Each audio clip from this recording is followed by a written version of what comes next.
নমস্কার বন্ধুরা, বন্ধু রান্নাঘরে আপনাদের সবাইকে স্বাগত জানাই। তো আজকে আমি বানাবো দই পটল। চলুন রেসিপিটি শুরু করা যাক। আর প্রথমে উপকরণ কী কী লাগছে সেটা দেখা নেওয়া যাক।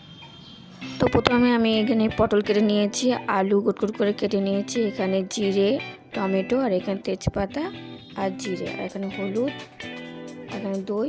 প্রথমে আমি এখানে আদা আর টমেটো আর জিরেটাকে আর শুকনো লঙ্কা দিয়ে ভালো করে বেটে নেব।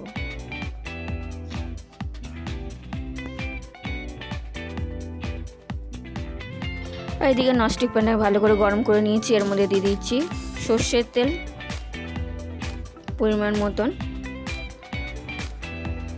আর সর্ষেটাকে আমি ভালো করে গরম করে নেব। তো করে আমি ভালো মতন গরম হয়ে গেছে, এর মধ্যে দিয়ে দিচ্ছি পটল।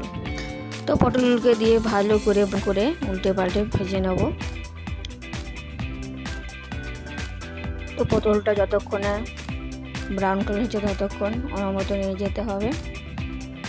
তো 5 থেকে 10 মিনিট আমি এটা পটলটাকে ব্রাউন করে ভেজে নেব।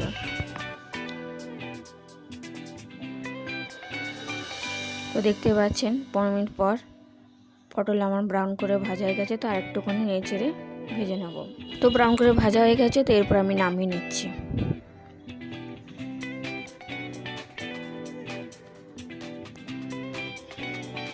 এর মধ্যে আমি আলুটাকে ভালো করে ভেজে নেব। তো উল্টে পাল্টে আমি আলুটাকে ভালো করে ভেজে নিয়েছি। কড়ার মধ্যে দিয়ে দিচ্ছি তেজপাতা আর সাদা জিরে ফোড়ন।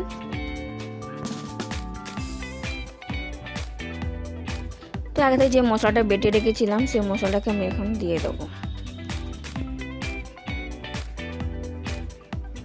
তো কড়ার মধ্যে মশলাটা দিয়ে ভালো মতন কষিয়ে নেব।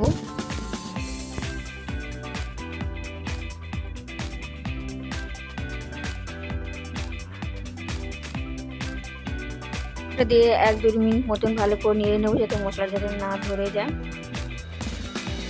তো মশলাটাকে 2 মিনিট কষিয়ে নিয়েছি। তো এর মধ্যে দিয়ে দিচ্ছি হলুদ গুঁড়ো আর ধনের গুঁড়ো হাফ চা চামচ,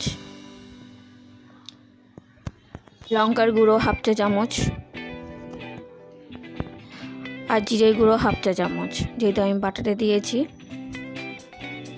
আর দিয়ে দেবো কাশ্মীরি লঙ্কা গুঁড়ো 1 চা চামচ মতন, স্বাদ মতো নুন, আর দিয়ে দিচ্ছি 2 কাঁচা লঙ্কা। তো মশলাগুলোকে ভালো করে কষিয়ে নেব 2 মিনিট মতন।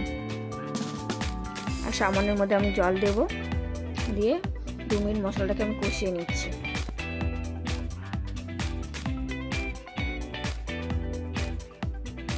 তো 2 মিনিট মশলা কষানোর পর এখন দিয়ে দিচ্ছি আলু। তো আলুটাকে দিয়ে আবারও আমি 2 মিনিট মতন কষিয়ে নেব। তো কষিয়ে নিয়ে 2 মিনিট পর ফিরে আসছি। তো মশলাটা কষানোর পর 2 মিনিট পর ফিরে আসলাম। এখন দিয়ে দিচ্ছি পটলটা, যে আগে থেকে ভেজে রেখেছিলাম পটলটাকে দিয়ে দিলাম। তো দিয়ে আবারও ভালো করে নাড়াচাড়া করে নিলাম। তো ভালো করে নাড়াচাড়ার পর এর মধ্যে দিয়ে দিচ্ছি 1 বাটি জল।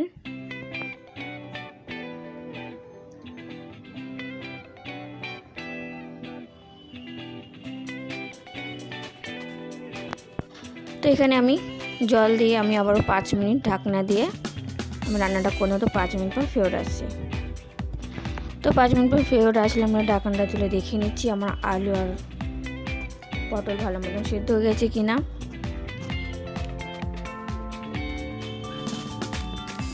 তো আলু আমার ভালো মতন সিদ্ধ হয়ে গেছে। এদিকে আমি বাটির মধ্যে 2 চামচ দই নিয়ে ভালো করে দইটাকে ফেটিয়ে নিলাম। তো আবার আমি 3 মিনিট ঢাকা দিয়ে রেখেছিলাম। তাটা খুলে আমি এর মধ্যে দিয়ে দিচ্ছি দই। তো দইটা দেওয়ার সময় গ্যাসটাকে পুরো কমিয়ে নেব।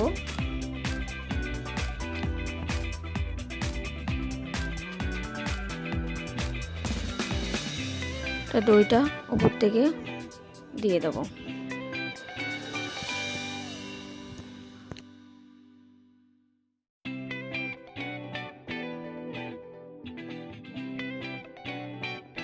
তো বাটিটাকে ধুয়ে আবার আমি সামান্য পরিমাণে জল দিয়ে দিচ্ছি এখানে। করে দেওয়ার পর একটু নেড়ে চেড়ে নেব।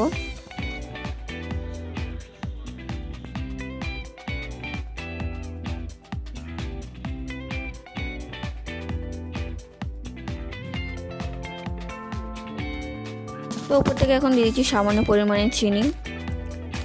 যারা চিনি পছন্দ করে না তারা নাও দিতেও পারেন, দিলে খাওয়াটা টেস্ট হয়। আর এখান থেকে দিয়ে দিচ্ছি গরম মশলা। তো আমার দই পটল রেডি হয়ে গেছে, এরপর আমি নামিয়ে দিচ্ছি। খেয়ে দেখার পালা আমার।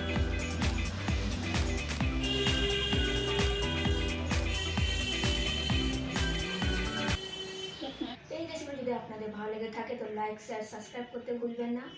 আর অবশ্যই কমেন্ট করতে ভুলবেন না এই রেসিপিটা আপনাদের কেমন লেগে থাকে। তো বন্ধুদের মধ্যে শেয়ার করে দেবেন। তো আজকের ভিডিও এই পর্যন্ত। নমস্কার।